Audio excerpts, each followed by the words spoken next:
Vetëm Allahun subhanahu wa taala falenderojmë dhe vetëm prej tij falje ndihmë udhëzim kërkojmë, salavatet selamet qofshin mbi Muhammedin sallallahu alaihi wasallam, mbi shokët e tij, mbi familjen e tij dhe mbi të gjithë ata të cilët e ndjekin rrugën e tij me sinqeritet. Deri në atë ditë ku thot Allahu subhanahu wa taala yawma la yanfa'u malun wala banun illa man ata Allah biqalbin salim. Atë ditë nuk të bën dobi asgjë nga kjo botë, pasuri, familje, vetëm ai që shkon tek Allahu me një zemër të pastër. Rabbi shrah li sadri wa yassir li amri wahlul 'uqdatan min lisani yafqahu qawli. Të nderuar vëllezër dhe motra, vazhdojmë me ligjëratën e radhës nga seria ligjëratave veprat e zemrës. Një rezume të shkurt në disa pika se çka kemi folë për ligjëratën e kaluar që ta lidhim me ligjëratën e sotme. Ligjëratën e kaluar, pra, kemi folur për rëndësinë që ka të flasësh për bindjen. Dhe kemi thënë se prej gjërave kryesore që i rezistojnë dyshimeve dhe epsheve dhe dëshirave të ndaluara është bindja.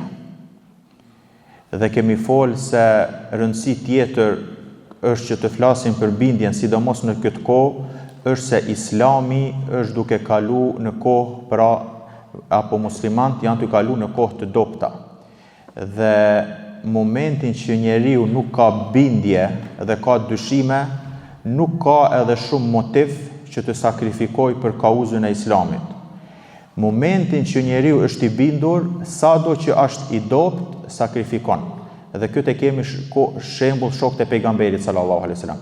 Edhe pse ishin të dopt në Mekë, edhe pse rrethanat ishin që të mos besojnë, edhe pse u maltretoheshin edhe kështu me radhë, mirë po bindja ishte ajo që i motivonte që të sakrifikojnë. Bindja në vërtetësinë me atë çka ka ardhur pejgamberi sallallahu alaihi wasallam. Mu për këtë themi se sot, sidomos, është shumë rëndësi të flasim për bindjen që të mbjellet tek musliman bindja se Islami është fe e vërtet dhe me atë çka ka ardhur pejgamberi sallallahu alaihi wasallam është e vërtet dhe kështu me radhë. Kemi folë po ashtu për nivelet e bindjes dhe kemi thënë se dietarët bindjen e kanë dhënë në 3 kategori apo në 3 nivele dhe disa nga ato kanë dhënë në 2. Pra ainul yaqin wa haqqul yaqin. Dhe kemi shpjeguar surën At-Takathur që i përmend këto 2 lloj bindjet. Ainul yaqin, pra ilmul yaqin wa ainul yaqin. Sura At-Takathur. Dhe në fund kemi folë për dobit apo frytet shkurtimisht që i jep ato që e kanë bindjen e fortë. Siç është ai njeri që e ka bindjen e fortë, gjanë kryesore që ka sprovat dhe musibetet që e godisin në këtë botë, pra i kalon më lehtë, sepse është i bindur se ajo çka i ka ndodhur nuk ka mujt për që mos t'i ndodhë.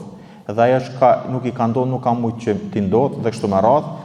Dhe bindja e fortë i jep qëndrueshmëri në këtë rrugë pa marrë parasysh se sa të forta janë sulmet.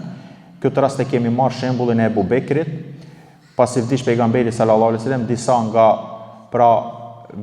nga shokët e pejgamberit sallallahu alaihi wasallam, edhe pse ishin besimtar me vdekjen e pejgamberit sallallahu alaihi wasallam, me disa keq interpretime, kush u ndalu dhe nuk e japui zeqatin, dikush i besoi pejgamberet e rrejshëm dhe kështu me radhë.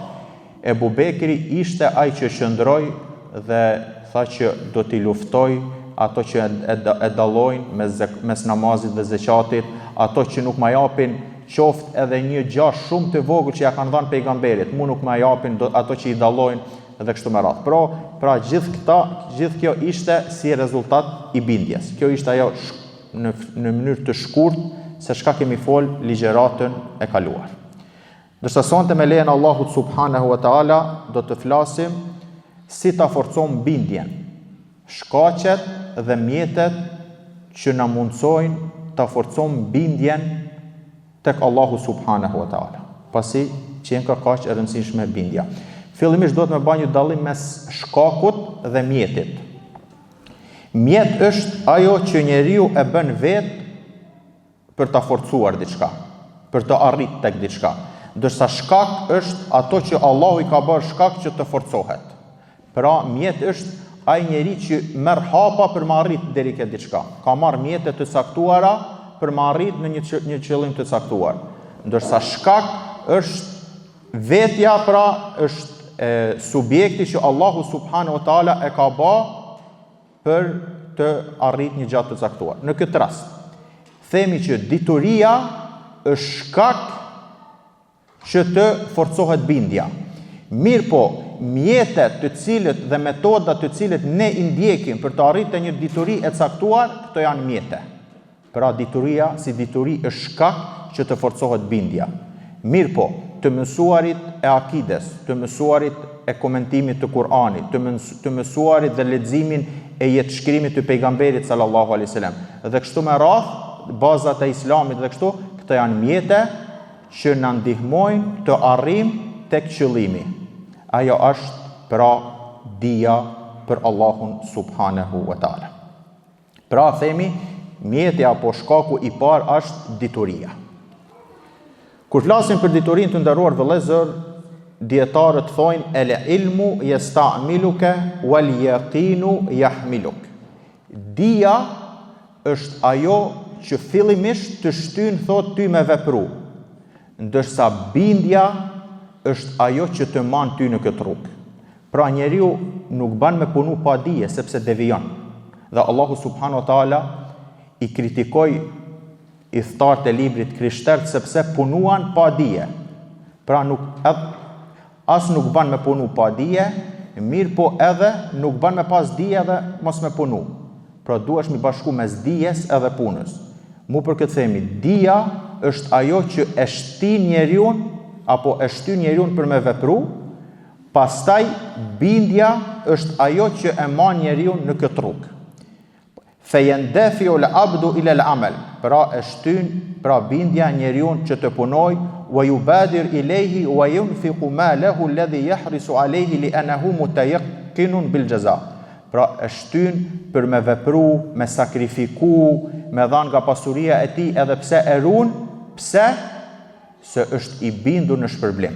Pra fillimisht hyn me dije, pastaj bindja është ajo që e man. Nëse ju kujtohet ligjëratën e parë kur kemi folë për dëshmin, kur kemi thënë ashhadu an la ilaha illallah. Dëshmom se Allahu subhanahu wa taala është i vetmi që i takon me të drejtë adhurimi. Kështu është nëse përkthehet mirë, sepse ka dhe tjerë që njerëzit i adhurojnë, mirë po nuk i takon me të drejtë adhurimi. Dikush nuk ka zot tjetër, nuk ka sepse ka zota tjerë, kështu që me të drejtë i takon adhurimi vetëm Allahu subhanahu wa taala. Kur themi ne ashhadu dëshmom, kusht esencial për me dëshmu diçka është që të shihet ajo gjë. Nëse shkon me dëshmu ke dikush, thot a ke pa. Momentin që nuk e ke pa, nuk ta merr dëshmin. Mirë po momentin që ne themi dëshmom se Allahu pra është i vetmi që i takon adhurimi me të drejtë, ne këtë e kemi dëshmu pasi e kemi pa, mirë po jo me sytë e ballit, po e kemi pa me sytë e zemrës.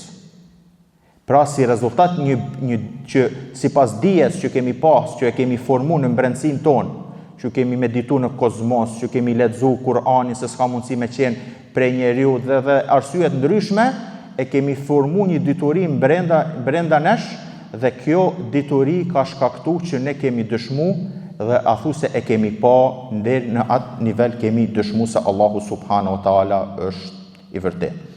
Pra dituria është ajo kryesorja që si mjet që e bën që njeriu me shtu bindje. Për këtë e kemi ajetin ku thot Allahu subhanahu wa taala wa yara alladhina utul ilma alladhi unzila ilayka min rabbika huwa alhaq. Dhe ata të cilëve thot u është dhënë dituria e shohin se ajo që të është zbritur ty nga Zoti yt është e vërteta dhe të udhëzon drejt rrugës së të plotfuqishmit ila siratil azizil hamid, të denjë për çdo laft. Bel huwa ayatun bayinat fi suduril ladhina utul ilm. Ky Kur'an thot është shpallje e qartë në zemrat e atyre që është dhënë dituria. Pra të nderuar vëllezër, këto ajete thjesht nuk janë ajete që kalohen, mirë po njeriu duhet të ndalet dhe të reflektojë dhe të shohë se çka është për qëllim dituri këto. Bel huwa ayatun bayinat. Këto janë ajete të qarta, mirë po për këm? Për çdo kënd jo, për një kategori të njerëzve, cilat fi suduri ladhina utul ilm. Për ato njerëz të cilët është dhënë dituria. Cila që janë ka ajo dituri, pra që Allahu subhanahu wa taala i thot pejgamberit sallallahu alaihi wasallam. Kjo shpallje që të zbrit ty është për ato njerëz që është dhënë dituria. Pra, për ato njerëz që dituria e tyre i çon në ato që të binden dhe të besojnë se ajo me çka ke ardhur ti është e vërtetë. Pra se ka shumë njerëz që e lexojnë Kur'anin nuk e besojnë. Pse? Sepse këto nuk kanë dituri të mjaftueshme në gjoksat e tyre që ta pranojnë këtë gjë. Për atë Allahu subhanahu wa taala thotë, ky Kur'an ka efekt për një grup njerëzish, për ata të cilët në zemrat dhe në gjoksat e tyre kanë dituri që ta pranojnë atë me çka ke ardhur ti.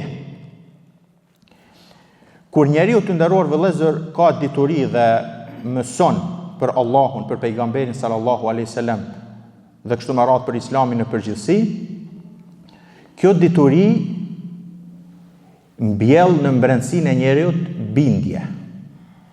Momentin që kjo mbjell bindje, pastaj ky person edhe vepron. Pra kjo është një trekëndsh që s'mundet njëri pa tjetrin. Fillimisht Allah thot fa'lam annahu la ilaha illallah. Dije se Allahu është një. Pra me gjithë kushtet e tija. Momentin që njeriu e din, pastaj bindet në këtë gjë. Dhe varësisht sa është dituria, është edhe bindja. Varësisht sa është edhe bindja, është edhe vepra dhe sakrifica në këtë rrugë. Dhe kemi shumë raste, keni ndëgjuar nga historia e pejgamberit sallallahu alaihi wasallam dhe shokëve të tij dhe kështu me radhë. Kemi rastin e Umair al-Ansari. Ky person, pejgamberi sallallahu alaihi wasallam ishte prezent në luftën e Bedrit. Dhe i tha qumu ila jannatin arduha as-samawati wal ard. Ngrituni pra në xhennet, pra ngrituni pra që të hyni në xhennet, pra kur e përshkruan xhenetin, gjërësia që është sa mes qiellit dhe tokës. Pra ngrituni. Tash ka pat ke Umair al-Ansari që tha bekhin. Pejgamberi sallallahu alajhi wasallam kur e ndëgjoi këtë duke thënë bekhin, i tha çka të shtyvi ty me thënë bekhin. Bekhin në gjuhë arabe e përdorshin ato që u çuditëshin prej gjërave të mira. Ky tha nuk më shtyni asgjë vetëm se dëshiroj të jem pjesë e këtij xhenetit, që qenë ka kaq i gjerë. Atëherën pejgamberi sallallahu alaihi wasallam i tha ti je prej tyre. Dhe ky i kishte hurmat në dorë dhe tha wa innaha la hayatun tawila. Thot me pritun derisa i haj hurmat i shumë shkon gjatë. Pra vanohen për me hyrë në xhenet, prezanton në luftën e Bedrit, bie shahid dhe kështu me radhë. Tash shtohet pyetja, çka e bani këtë person që mos me prit as sa mi hangër hurmat, po me një herën me shpejtu për tek xhenete. Fillimisht ky kishte një dituri në brendësinë e tij që e vërtetsoi saktësinë çka thot pejgamberi sallallahu alaihi wasallam. Momentin që ky e vërtetoi dhe ishte se atë çka thon pejgamberi në premtimin e pejgamberit sallallahu alaihi wasallam ishte e vërtet, atëherën kjo dituri mbjelli tek ky bindje. Kjo bindje pastaj e bani që të sakrifikoj. Pra, momenti që njeriu është i bindur, të nderuar vëllezër, dhe kjo është relative bindja, sa më shumë që njeriu është i bindur, aq më shumë është edhe e ka lehtë të sakrifikoj në këtë botë. Pra, ky person u duk gjatë që t'i haj hurmat. Mirë, po kjo gjë erdhi si rezultat i diçkaje dhe nuk erdhi nga boshllëku, por erdhi nga dija dhe bindja se atë çka ka ardhur dhe çka ka thënë pejgamberi sallallahu alaihi wasallam ishte e vërtetë. Po ashtu Allahu subhanahu wa taala kur flet për jo besimtarët që nuk kanë bindje dhe nuk kanë dije, pra, dhe si rezultat që nuk kanë dije, nuk kanë edhe bindje, thot kur flet për xhenetin, xhehenemin, urën e siratit, llogarit dhe kështu me radhë, thot innahum yarawnahu ba'idan wa narahu qariba. Ata thot i shohin këto gjëra shumë larg. Pra, nëse i thu dikuj për xhennet, xhehenem, ditë kiametit, urë siratit dhe ata që nuk i besojnë, që nuk kanë bindje, si thonë të na, largish kja gjë me ndodh. Allah i thot i përshkruan i shohin larg. Mirë po thot wa narahu qariban. Thot mirë po besimtarët thot i shohin këto gjëra thot afër. Pse? Sepse fillimisht e formuan një dije të mjaftueshme minimale e vërtetun atë se çka ka thënë Allahu dhe pejgamberi është e vërtet, pastaj u bindën në atë gjë. Momentin që u bindën në atë gjë, ato pra edhe vepruan simas asaj bindje. Mu për këtë të nderuar vëllezër dhe motra, kërkohet nga ne që të mësojmë në lidh, domethënë të japim maksimumin që të arrijm dituri. Të mësojmë për akide, për besimin në Allahun subhanahu wa taala, të mësojmë për bazat e fesë, të mësojmë për islamin, të mësojmë për komentimin e ajeteve dhe kështu me radhë, se këto janë mjete që na çojnë për tek bindja. Dhe dituria të nderuar vëllezër nuk është ajo që kërkohet, nuk është vetëm mbledhje e informacionit, por është më shumë. Është dituri që na çon në bindje. Për një pejgamberi sallallahu alaihi wasallam thonë, shpesh bante dua, na'udhu bika min ilmin la yanfa. Kërkoj mbrojtje nga ti, nga dituria që nuk bën dobi. Pra nuk është thjesht njeriu me pas veç dituri, informacion. Sepse kjo mundet me qenë argument kundër nesh ditën e kiametit. Mirë po, është për qëllim ajo dituri që prej asaj dituri lind vepra, që të shtin me vepru. Për një të Allah tha, innama yakhsha Allaha min ibadihi al-ulama, me të vërtet, kategoria që më së shumti e ka frikë Allahun subhanahu wa taala janë dietarë. Pse? Me diturinë që posedojnë. Mirë, po si thash, nuk mjafton që njeriu me kry një shkollë, qoftë fakultet, qoftë magjistraturë, qoftë doktoraturë, kështu me radhë, sepse kjo thjesht që se kjo nuk mbjell dhe nuk reflekton tek ti bindje, që kjo bindje mi hedh në vepra, thjesht metën si informacion. Arsye tjetër të nderuar vëllezër dhe motra, pse duhet njeriu mu pajis me bindje, dhe bindja është mjet që e shton bindjen tek Allahu subhanahu wa taala, është se dituria është rezistuese ndaj cytjeve dhe vezveseve të shejtanit. Sepse prej gjërave kryesore që e dobëson bindjen janë vezveset dhe cytjet. Pa marrë parasysh këto vezvese dhe cytje, a janë prej shejtanit apo janë prej nefsit të njeriut. Tash, gjithë e dim apo kemi ndëgju për nefsin dhe shejtanin. Dhe çfarë dallimit ka mes nefsit dhe shejtanit? Çfarë dallimit ka mes nefsit edhe shpirtit? Cilat janë gradat apo kategoritë e nefsit dhe kështu me radhë. Domethënë, këto janë çështje shumë gjana që njeriu me fol ligjërata të tëra nuk mundet mi përthaku, mirë po unë thjesht do të jap disa definicione për disa dallime që na ndihmojnë për zbatimin tek çështja e bindjes. Fillimisht, pse themi që bindja thash ka rëndësi për largimin e cytjeve dhe vezveset e shejtanit. Siç thot Ebu Hurajra, thot, shkun disa njerëz tek pejgamberi sallallahu alaihi wasallam dhe i thanë: inna najidu fi anfusina ma yata'adhamu ahaduna an yatakallama bihi. Në brendsinë tonë gjim disa gjëra që i llogarisim shumë të mëdha mi thanë, pra smuishin mi thanë tek pejgamberi sallallahu alaihi wasallam. Gjëra që shejtani dhe nefsi i sjell tek njeriu. Pejgamberi sallallahu alaihi wasallam tha: wa qad wajadtumuhu, vërteti keni gjetë këto gjëra? Qalu nam, than po, qala dhalika sarihul iman. Atëherë pejgamberi sallallahu alaihi wasallam i thot, nëse shejtani vjen në këtë mënyrë, thot, kjo është shenjë e besimit të pastër. Pse? I than Ibn Abbasit, innal yahuda la yuwaswisuna fi salatihim. Jehudët nuk kanë cytje dhe vezvese në lutjet e tyre. Çka i tha Ibn Abbasi? I tha: wa ma yasna'u shaytanu bi qalbin kharibin.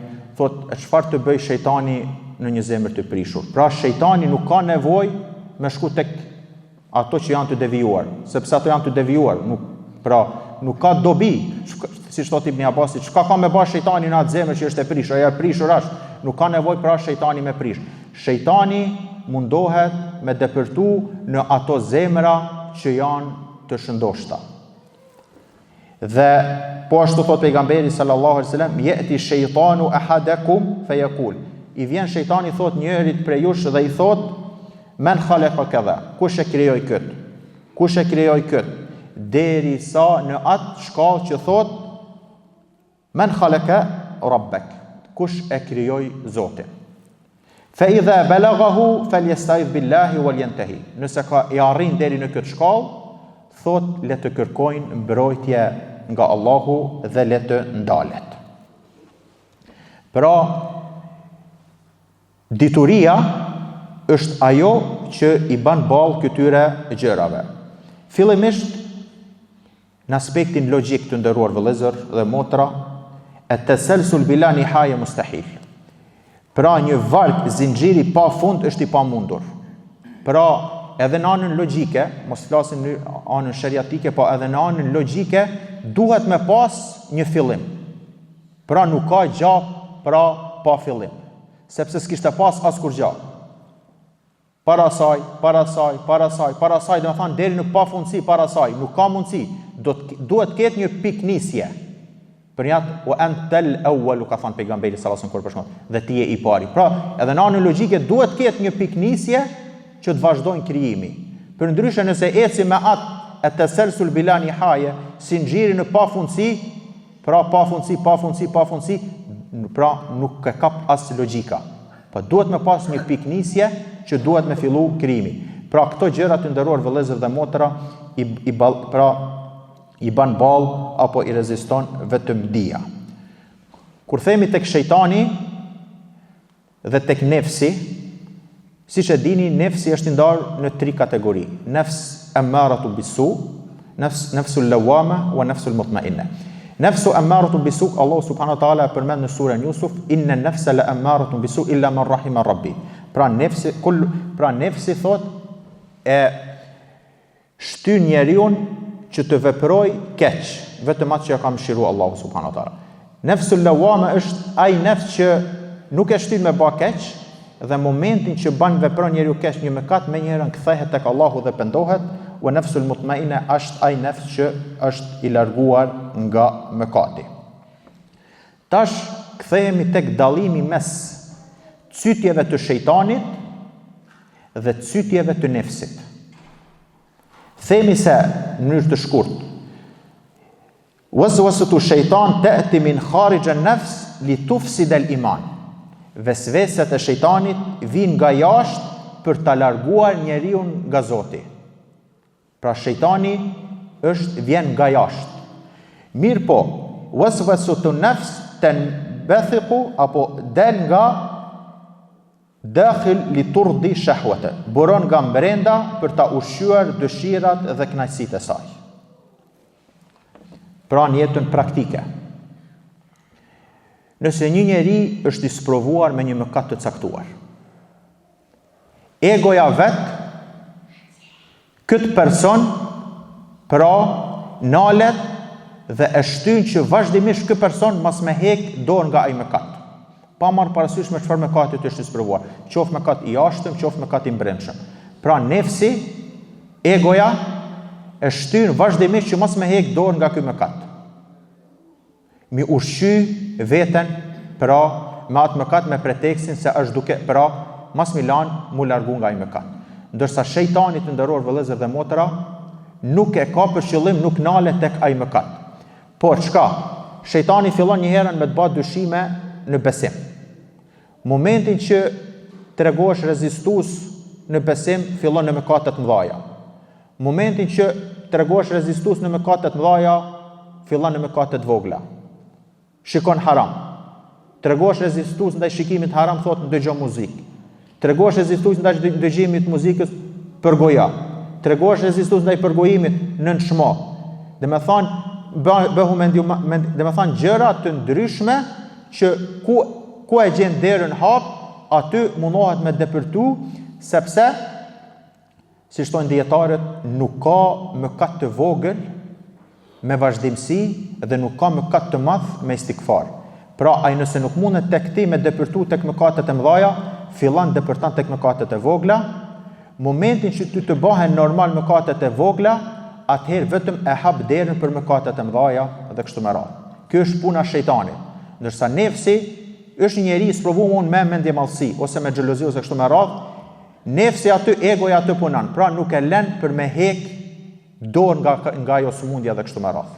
Ndërsa shejtani nuk nalet ke një vepër e caktuar, mirë po mundohet ku ka derë të hapur dhe ku i hap njeriu derë, aty mundohet me depërtu. Një prej gjërave dhe prej masave preventive kryesore të nderuar vëllezër që e ruan njeriu nga cytjet dhe nga vezveset e shejtanit dhe nga cytjet dhe pra të egos së vet, është që njeriu duhet mu ndal mirë me veten e vet dhe me mendu për pasojat e mëkatit. Pra, duhet mu ndal mirë me mendu për pasojat e mëkatit, se nuk është çështja loj. Pra, pasojat e mëkatit të nderuar vëllezër janë të mëdha.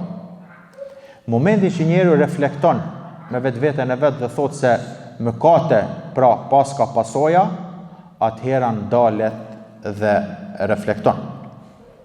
Po ashtu, arsye tjetër, pra e para që njeriu mund dal nga mëkatet, është me mendu për pasojat.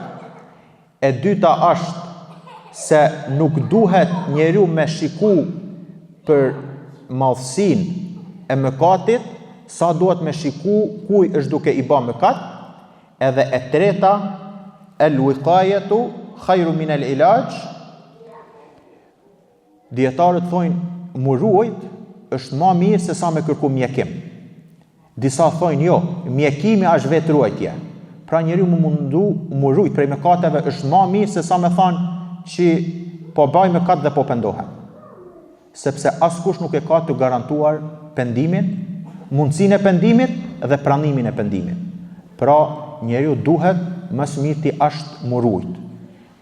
Mu largu nga çdo ambient dhe çdo faktor dhe çdo shkak që të bëhet shkak që ti mi bë mëkat Allahut subhanahu wa ta'ala.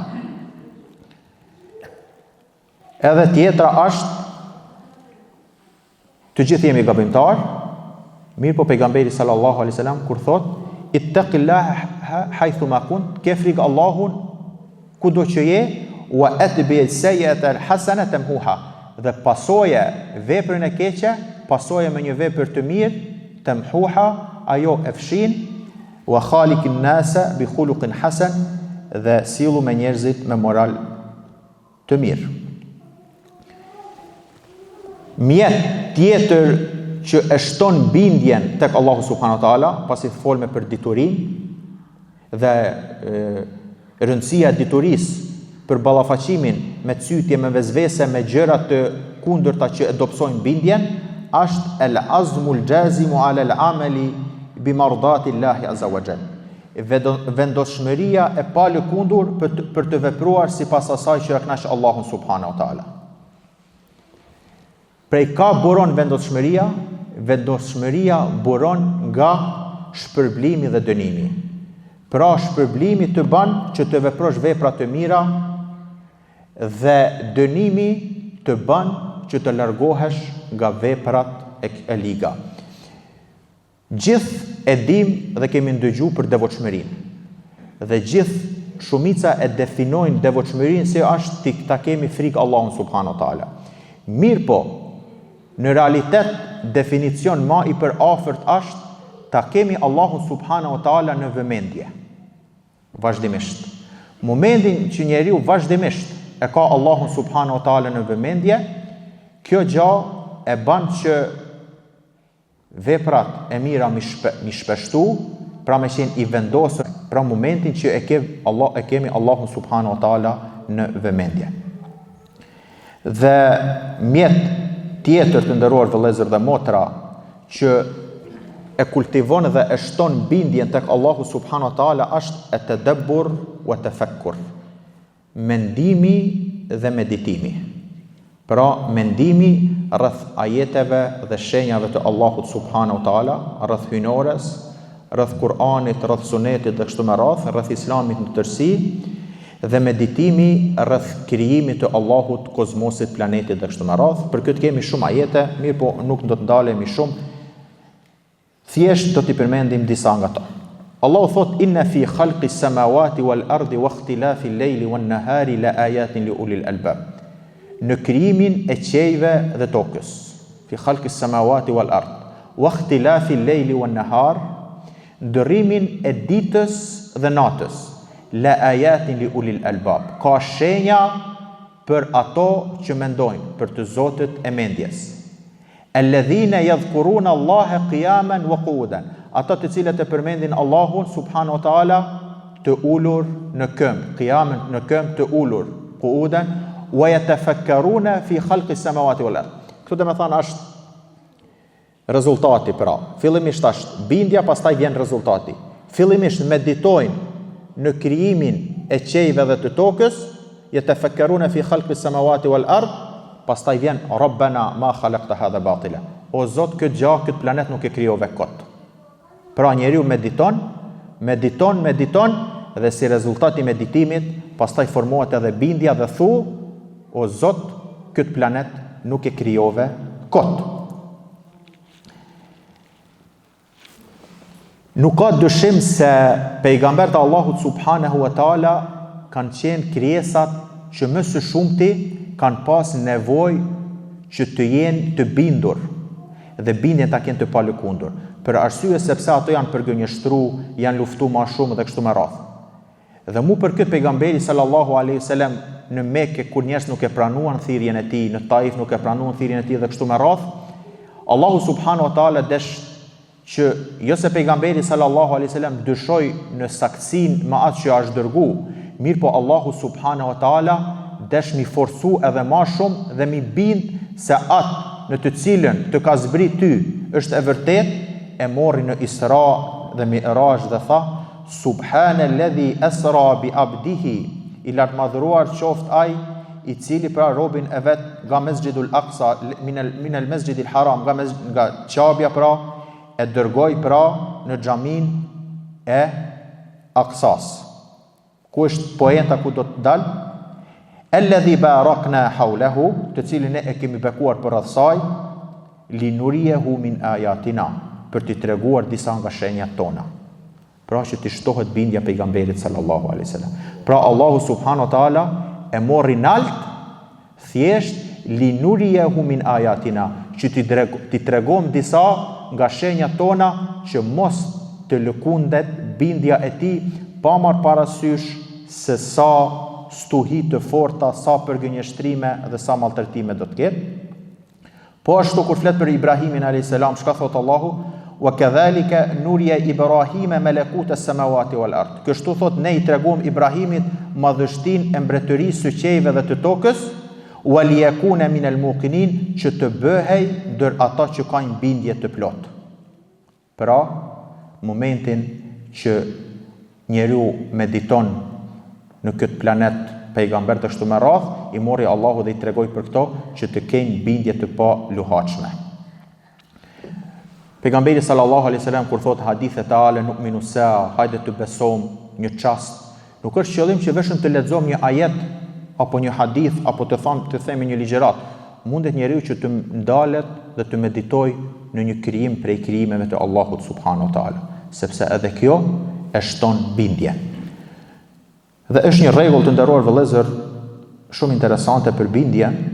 Thonë dietarët: el yaqinu yazidu bil kami wa bil kayfi. Bindja shtohet si në sasi, ashtu edhe në cilësi. Dhe me thonë, si në sasi. Si ka mundësi mu shtu bindja në sasi? Ka mundësi njeri e merë Kuranin, të gjithë Kuranin edhe lexon. Ne për çdo herë, në çdo rekat jemi të obliguar të lexojmë El Fatihan. Nuk ka dyshim se njeriu ka mundësi në një rekat ndin diçka që se ka ndin një rekat tjetër, qoftë edhe El Fatiha. Kur e merr lexon një Kur'anin, ka mundësi disa ajete pra reflektojnë që s'kan reflektu kur e ka lexuar të parës herë. Mirë po kja është në sasi, nëse e merr të gjithë Kur'anin dhe e lexon. Në cilësi ka mundësi, thonë dietarët, një ajet me ndiku dhe me reflektu ma shumë se sa i gjithë Kur'ani. Pejgamberi sallallahu alaihi wasallam kishte raste që e kalon të gjithë natën duke u falë me një ajet, siç e transmeton Ebi Dherri.